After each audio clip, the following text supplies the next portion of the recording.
Hey guys, Drifter here. Welcome to Advanced Warfare in Depth. In today's episode, we're going to be reviewing the Lynx sniper rifle. This is starting off our sniper rifle reviews with one of the more frustrating ones in core mode. I don't think that this is a very good sniper rifle in normal play, but it is really awesome in hardcore. Before we talk about the Lynx, I'm going to talk a little bit about snipers in general because their variants do some things that other weapons don't. Handling actually changes your sprint out times, and other ones like assault rifles, submachine guns, that sort of stuff, handling is hip fire. This one is your sprint out times, which will make it easier to quickscope and easier to aim down sights after sprinting, and damage is actually more often than not wall penetration. I do not have all the variants and they do weird things from gun to gun, so some of them might actually do more damage, but generally speaking this is your wall penetrating factor. Higher damage sniper rifles allow you to wall bang easier. Now let's move on to the Lynx.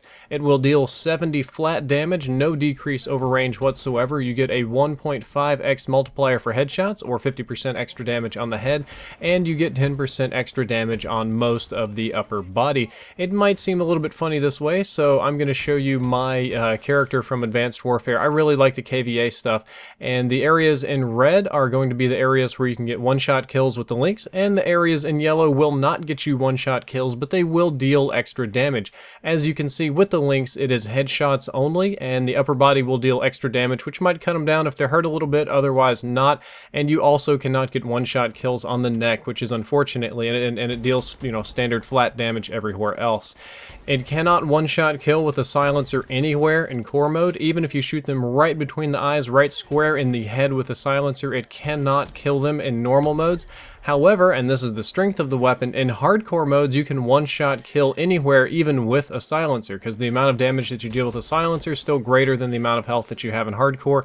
So in hardcore you can just put a silencer on this thing and go to town. It is the absolute best sniper rifle for hardcore. You can just shred people. The rate of fire is 400 rounds per minute. This is semi-automatic, so depending on your trigger finger you may or may not get close to that. I find that most people can actually shoot a little bit faster than this, and most of the time they have difficulty not oversampling and shooting too fast causes it to gum up a little bit. I would say pace your shots just a little bit, and the recoil is pretty nasty too. Actually given a rating of extremely high. This is especially evident when you're using an ACOG scope or any sort of lower zoom scope. It is very, very difficult, and it takes a long time to resettle. The center speed is kind of low, so definitely don't want to be spamming this weapon. Except there is a neat little exception. You get far less recoil when prone. This is me on green band just kind of doing the standard accuracy testing, except I'm doing it with different stances. You can see when I do it regularly, it shoots all over the place. It's pretty awful. When crouched, it's more controllable, more reasonable. There's a pattern to it. But if I go all the way prone and lay on my belly, it's basically a laser. As a matter of fact, the sight still kicks and shakes a little bit, but the bullets are going straight ahead. It is extremely, extremely accurate when prone, and that's really the way to use this weapon. We'll kind of repeat this with the Atlas 40mm and the NA45 a little bit, but especially for the Lynx where you're going to need 2 shots to kill in most modes, prone is going to be the way to go. The hipfire spread is abysmal. It's a sniper rifle. Let's get real, guys. The hipfire was never really great on these, and as far as I'm aware, since handling now affects your sprint out times and not your hipfire spread, there's not really a way to improve this, and as far as I know, no variant is going to improve this either. You're just going to have bad hipfire spread and you're going to have to deal with it. Like the other sniper rifles and heavy weapons, your run speed is 80%. This is not a fast moving weapon. You're kind of slow with this one. It kind of bogs you down. Again, it handles a little bit faster than some of the other sniper rifles, so it may not feel as bad, but do keep in mind that this is not a speedy sniper rifle.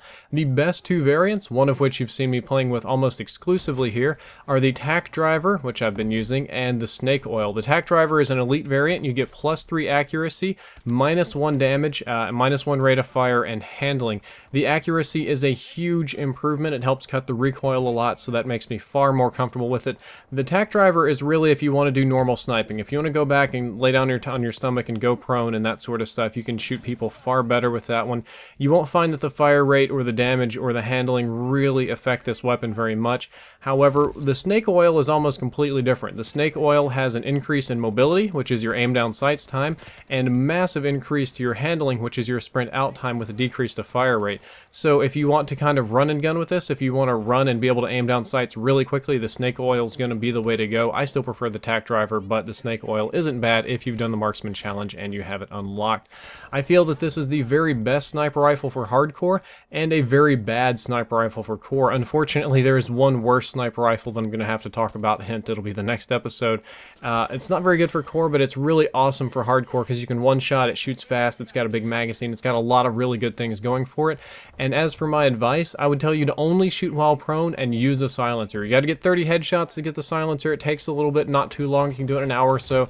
Definitely worth using that all the time. And if you shoot while prone, it's accurate enough where you can follow up very, very quickly. And in that way, it works quite well. Well, guys, that's all for this episode. I hope you enjoyed it and you learned something useful. If you liked it, don't forget to favorite and subscribe. Wait. If you enjoyed it, don't forget to like, favorite, and subscribe. I almost got my own outro mixed up there. The previous episode was on the Bulldog, and the next one is going to be on the NA-45 grenade sniper rifle. What a weird one, but we're going to get to work on it. Drifter out.